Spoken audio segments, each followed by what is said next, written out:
दोस्तों, गजब खेला हो गया। एक तरफ बांग्लादेश भारत भारत चिल्ला रहा था, वहीं दूसरी तरफ बांग्लादेश की ही सीमा का काफी बड़ा हिस्सा किसी और देश ने कब्जा कर लिया। अब बांग्लादेश उसे छुड़ाने में बिजी हो चुका है, लेकिन इसके पीछे कुछ लोगों का कहना है कि इसमें भारत का हाथ हो सकता है, भारत की इंटेलिजेंस एजेंसी का हाथ हो सकता है। तो आइए जानते हैं इस रिपोर्ट को बेहद डिटेल में। यदि आपको भारत सरकार का काम पसंद आए तो वीडियो को लाइक करें, चैनल को सब्सक्राइब जरूर करें और पूरा वीडियो जरूर देखें। एक तरफ बांग्लादेश में हिंदुओं पर अत्याचार की खबरें सामने आ रही थी, अचानक एक ऐसी खबर आई जिससे खुद बांग्लादेश के लिए संकट पैदा हो गया है। बांग्लादेश की 271 किलोमीटर की सीमा पर किसी और ने कब्जा कर लिया है। जाने किसने मचाया कोहराम? जो बांग्लादेश अभी तक अपने देश में हिंदुओं पर दादागिरी दिखा रहा था, उसकी खुद की सीमा पर किसी और ने कब्जा कर लिया है। आप हैरान होंगे, लेकिन यह खबर सच है। म्यांमार के एक जातीय सशस्त्र समूह ने बांग्लादेश की सीमा से लगे एक प्रमुख क्षेत्र पर पूरी तरह से कब्जा कर लिया है। यही नहीं, बांग्लादेश की कोई छोटी मोटी सीमा नहीं, बल्कि 271 किलोमीटर यानी 168 मील लंबी सीमा पर पूर्ण नियंत्रण हुआ है।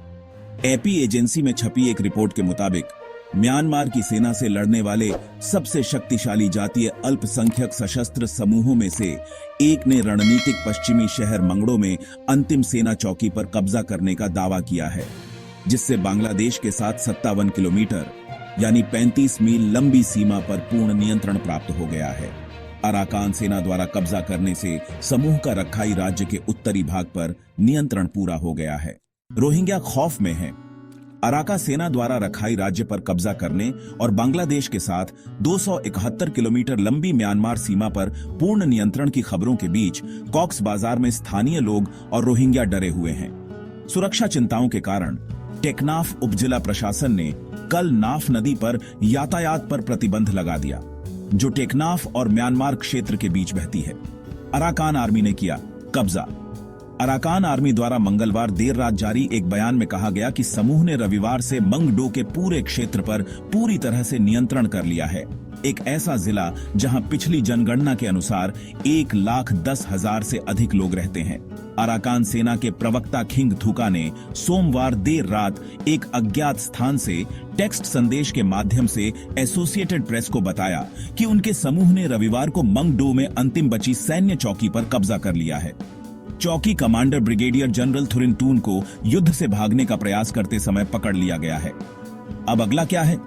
टारगेट मंगडो में स्थिति की स्वतंत्र रूप से पुष्टि नहीं की जा सकी, क्योंकि क्षेत्र में इंटरनेट और मोबाइल फोन सेवाओं तक पहुंच अधिकांशतः कटी हुई है। म्यांमार की सैन्य सरकार ने तुरंत कोई टिप्पणी नहीं की। म्यांमार के दूसरे सबसे बड़े शहर मांडले से लगभग 400 किलोमीटर यानी 250 मील दक्षिण पश्चिम में स्थित मंगड़ो जून से अराकान सेना के हमले का लक्ष्य रहा है। इस समूह ने इस साल की शुरुआत में बांग्लादेश की सीमा पर स्थित 2 अन्य शहरों पलेटवा और बुथीदंग पर कब्जा कर लिया था। नवंबर 2023 से अराकान सेना ने रखाई के 17 टाउनशिप में से 11 पर नियंत्रण प्राप्त कर लिया है, साथ ही पड़ोसी चिन्ह राज्य में एक टाउनशिप पर भी। ग्रुप ने क्या बताई सच्चाई? समूह ने शुक्रवार देर रात टेलीग्राम मैसेजिंग ऐप पर पोस्ट किया कि उसने सेना की पश्चिमी कमान को छोड़कर 30 से ज्यादा सैन्य चौकियों पर कब्जा कर लिया है, जो रखाई और पड़ोसी चिन्ह राज्य के दक्षिणी हिस्से के साथ साथ बंगाल की खाड़ी में देश के क्षेत्रीय जल को नियंत्रित करती है। इससे रखाई में हाल ही में हुई लड़ाई ने मुस्लिम रोहिंग्या अल्पसंख्यक के सदस्यों के खिलाफ संगठित हिंसा के फिर से शुरू होने की आशंकाएं बढ़ा दी हैं। ठीक उसी तरह जैसे 2017 में उनके समुदाय के कम से कम 7,400 सदस्यों को सुरक्षा के लिए पड़ोसी बांग्लादेश भागना पड़ा था। अब बांग्लादेश के लिए बहुत विकट समस्या होने वाली है। एक तरफ बांग्लादेश खुद अपने देश में उपजे दंगों और विद्रोह से परेशान है। अब बांग्लादेश के लोग रोहिंग्या से कैसे निपटेंगे? कौन है अराकान आर्मी?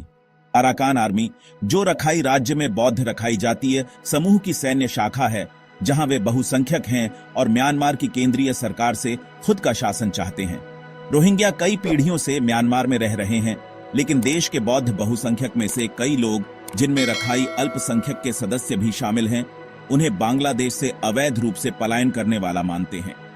रोहिंग्या को बहुत अधिक समस्या का सामना करना पड़ रहा है। आमतौर पर उन्हें नागरिकता और अन्य बुनियादी अधिकारों से वंचित किया जाता है।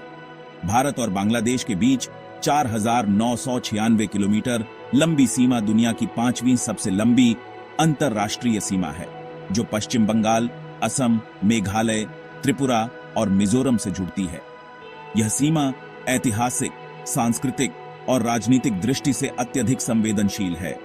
हालांकि दोनों देशों के बीच सीमा विवाद पहले से ही मौजूद थे, लेकिन हाल के वर्षों में यह विवाद अधिक जटिल और गंभीर होते जा रहे हैं।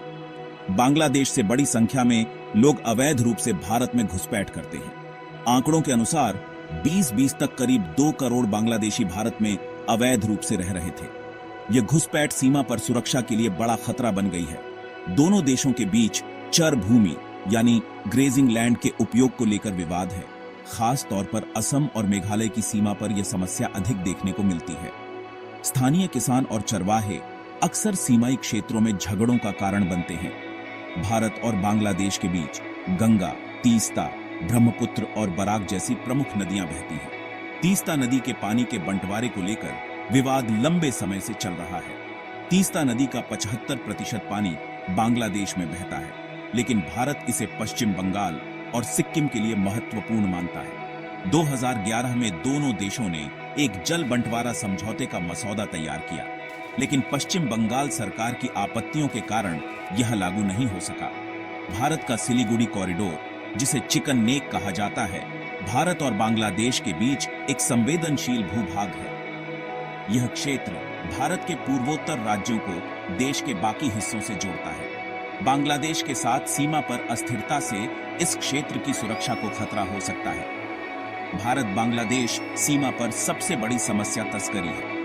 हर साल लाखों रुपए मूल्य के सामान जैसे गाय, ड्रग्स, हथियार और मानव तस्करी के मामले सामने आते हैं। भारत से बांग्लादेश को गायों की तस्करी बहुत आम है, जबकि बांग्लादेश से भारत में फैसिडिल, एक नशीला पदार्थ, तस्करी होती है। 2000 में सीमा सुरक्षा बल बीएसएफ ने 15 लाख से अधिक तस्करी की गायें जब्त की थी। दोस्तों, अगर आपको यह रिपोर्ट पसंद आई हो तो वीडियो को लाइक करें, चैनल को सब्सक्राइब करें और अपने विचार कमेंट में जरूर बताएं। धन्यवाद।